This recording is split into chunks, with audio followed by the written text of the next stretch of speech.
Well, first of all, let me say how delighted I am to be here with Sadhguru, and also how delighted I am to be here at the Economic Conclave. To cut a long story short, in 2007, 2 years into building the Huffington Post, I collapsed from burnout, sleep deprivation and exhaustion. I hit my head on my desk, broke my cheekbone, and that was probably the best thing that happened to me because it woke me up.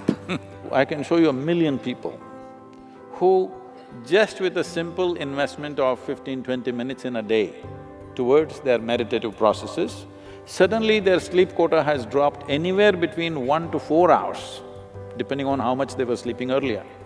And of course, the type of food that you're consuming, the type of thought process, the type of emotion, all that you have. So if you want to be at ease, the most important thing is a vibrant body, an open mind, a loving heart, and intensity of energy in the system. If these things, if you manage on a daily basis, moment to moment, you will see the amount of maintenance that you need on the body will come down dramatically.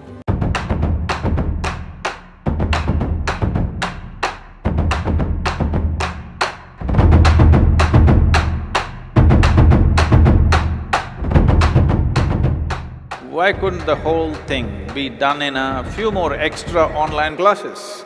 Because what we want to do here is not to propound a philosophy, not to teach you a new ideology, not to convert you into a new religion, not even to give you a teaching.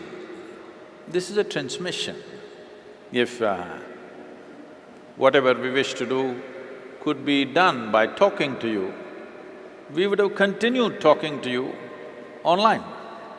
Because there is something that cannot be communicated in words, that's why we brought you here.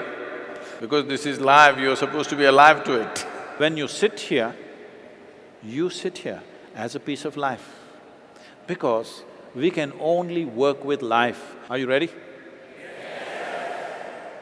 If you come here as a throbbing piece of life, tomorrow will be a spectacular day for you.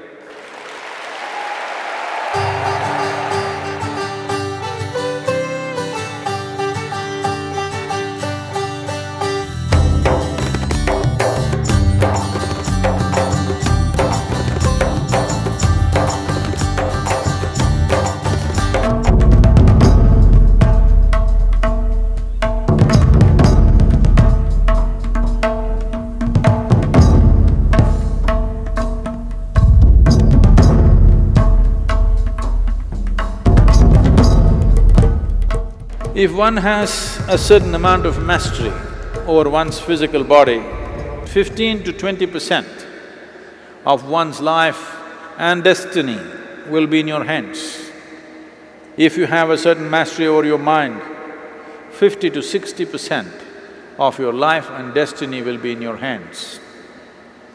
If you have mastery over your life energies, 100% of your life and destiny will be in your hands. How much of it are you going to take charge of is the question. First of all, in this whole social humdrum and economic circus, most people have forgotten it's about life. How much time and energy is invested towards the well-being of this life? You must look at it.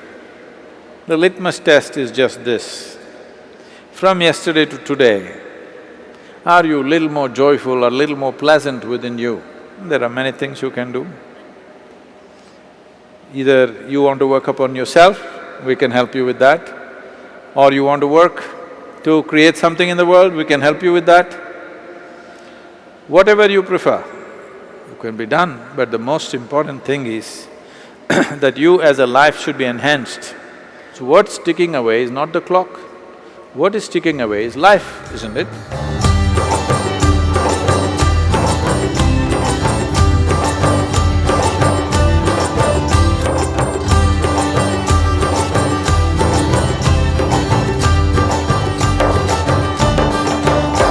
Because in ancient ancient times we were a great nation. It is not just going to happen, it needs striving, even if we have the fundamentals.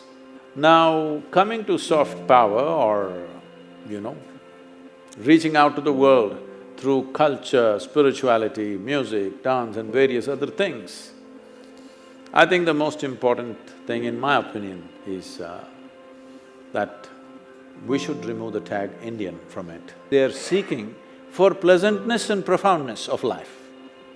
Somebody thinks it's in the temple, somebody thinks it's in the bottle, but they're seeking the same thing. There is a window of somewhere between 15 to 30 years' time. In this, if we don't make a serious turnaround in the human consciousness, you will see 90% of humanity will be on chemicals. Already to grow food we use chemicals, to purify water we use chemicals, our air is full of chemicals, water is full of chemicals, and everybody is on some kind of medication. Before a large number of human beings or a huge percentage of human beings become chemically controlled, we must turn human consciousness around. This is the responsibility of this generation. This is our time on the planet. What are we going to make out of it is our business. Please, let's make it happen.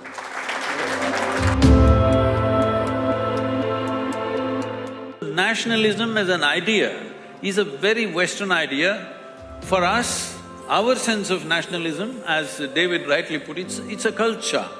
What culture of what? Culture of seeking, culture of knowing, culture of truth, culture of liberation. And that's what we should stick to because that is where the future of the world is. So entire Rally for Rivers, the significance of it is just this. It is not economy versus ecology, but doing ecology in an economically sensitive way. This is not a protest, this is not some kind of agitation, this is to see how to engineer our nation in such a way that we will be a sustainable nation, at the same time a progressive nation. We are looking at projects here which will be mainly people movement. It is a people's movement that we can instigate with some kind of incentives from the government for 2 to 3 years, a limited amount of time. Within 3 years, if people shift to certain type of forestry, crops and other things, where farmers' income can rise in a big way. Just fixing MSP, just this support, that support, loan waiver is not really working. You just have to make living on the land a lucrative process. So this covers a whole range of things, fundamentally human well-being, the protecting the soil and the planet and allowing the human being to live on it.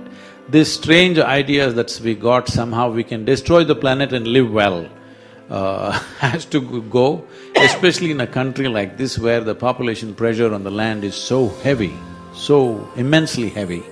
If we don't do this now, we won't have a nation left actually, because the way we have depleted our soil and our natural resources is so very big.